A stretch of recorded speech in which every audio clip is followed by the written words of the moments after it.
최근 한국에 온 틸러슨 미 국무장관은 북한에 대한 전략적 인내가 끝이 났다고 선언했습니다.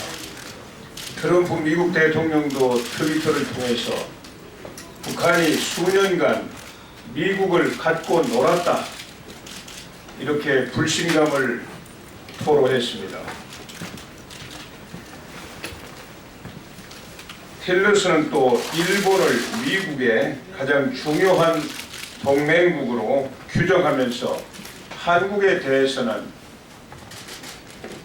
하나의 중요한 파트너다, 이렇게 격하시켰습니다.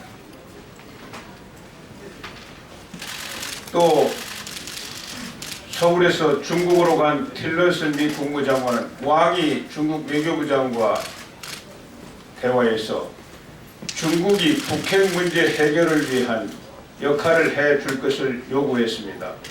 여기에 대해서 왕이 외교부 장관은 그것은 미국과 북한 사이에 해결할 문제다.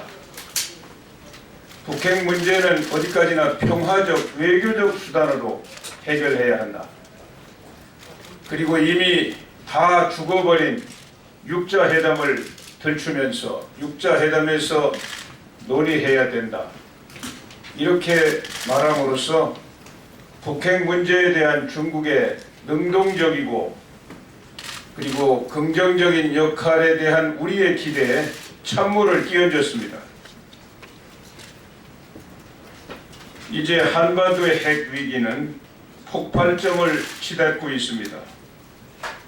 그런데 한미 동맹의 가치는 약화되고 있습니다. 실로 우려를 금할 수가 없습니다. 만일 좌파 정권이 들어선다면 핵 위기는 한국의 영향권을 벗어나 강대국만의 이해관계에 따라 언제 폭발하는지 알 수가 없는 상황이 되었습니다. 이는 민주당의 유력 주자인 문재인이 보내는 정책 신호가 뒷받침합니다. 첫째, 그는 사드 배치를 반대합니다. 지도자로서 사드에 관해서는 딱 두 가지 입장이 있을 수 있습니다. 하나는 찬성이고 하나는 반대입니다. 만일 그가 사드 배치를 찬성한다면 사드 배치를 차기 정권으로 넘기라고 할 이유가 만에 하나도 없는 것입니다. 이미 사드 배치에 관한 우리 국내 혼란 때문에 중국이 그야말로 폭력에 가까운 보복을 가하고 있습니다.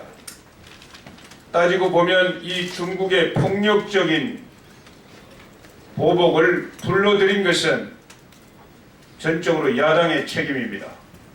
이 사실 하나만으로도 이미 그는 국민 앞에 무릎을 꿇고 사죄를 해야 합니다.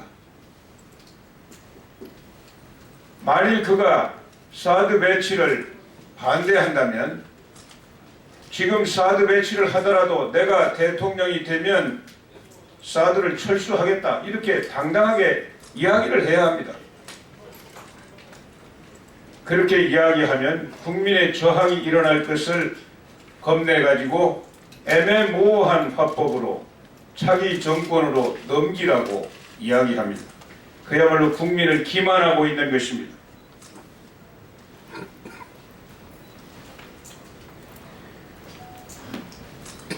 둘째, 그는 미국이 중심이 돼서 현재 김정은 체제에 대해서 가하는 압박, 그로 인해서 북한 핵 포기를 달성하려고 하는 국제적인 또 대한민국의 노력에 오히려 찬물을 끼얹고 있습니다. 그는 대통령이 되면 먼저 평양에 달려가 김정은과 악수하겠다고 합니다. 또 개성공단 재개를 뛰어넘어서 현재 100만 평의 개성공단 10배로 확대하겠다고 이야기합니다. 미국이 볼 때 그는 북한의 핵 포기가 아니라 북한 핵을 지지하고 있다는 의심을 하지 않을 수 없을 것입니다.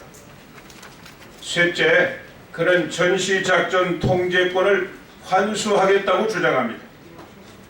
지금도 전시작전 통제는 한미연합사령부에서 합동으로 하고 있습니다.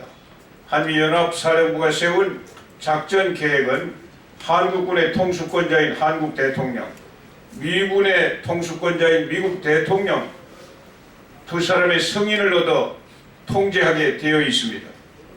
이것을 한국군만이 전시의 작전을 통제하겠다고 하는 것입니다. 그러면 주한미군 또 증파되는 미군은 어떻게 해야 됩니까? 독자적으로 작전 계획을 세워서 전쟁을 수행할 수는 없습니다.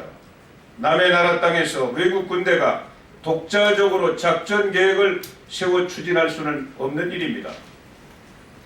그러면 우리 한국군만이 세운 작전 계획에 졸졸 따라다니면서 도와줄 수도 없을 것입니다. 전시작전 통제권을 환수한다고 하는 것은 그 사람들이 군사 주권 운운하지만 사실상 한미 군사 동맹을 찢어버리겠다고 하는 것과 조금도 다름이 없습니다. 사실상 한미 동맹은 해체되는 결과를 가져올 것입니다. 이렇게 좌파 정권의 출현은 한미 동맹의 가치를 심각하게 훼손하게 될 것입니다. 다음 대통령은 이 안보 위기를 슬기롭게 타개해야 됩니다. 그러기 위해서 한미 동맹의 강화는 필수적입니다. 중국은 미국과 충돌하며 아시아의 새로운 질서를 요구하고 있습니다. 일본은 헌법을 고쳐 전쟁이 가능한 보통 국가로 일어서려 합니다. 러시아의 팽창 정책은 멈추지 않고 있습니다. 이 틈새에서 북한 체제는 돌이킬 수 없는 막다른 핵 도발을 계속하고 있습니다. 미국과의 강력한 동맹을 전제로 북한에 대한 우리의 주도권을 회복하지 않는 한 이 안보 위기를 타개할 길은 없습니다. 전략적 인내가 사라진 지금 남은 길은 하나밖에 없습니다. 북한의 본질적인 변화를 일으켜야 합니다. 남아공이 이미 개발한 핵무기 6개를 정권이 바뀌면서 정책을 달리해가지고 국제사회에 반환한 그런 것처럼 북한의 체제 변화를 통해서 핵을 폐기시키는 길 이외에 무슨 길이 있겠습니까? 좌파 정권이 이러한 전략을 채택하지 않는다는 것은 분명한 사실입니다.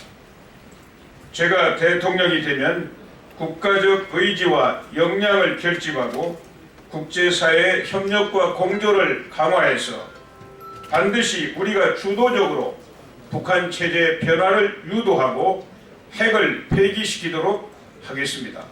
그리고 그 공간에서 민주적인 절차를 거쳐 평화적인 통일의 길을 반드시 열어 나가겠습니다.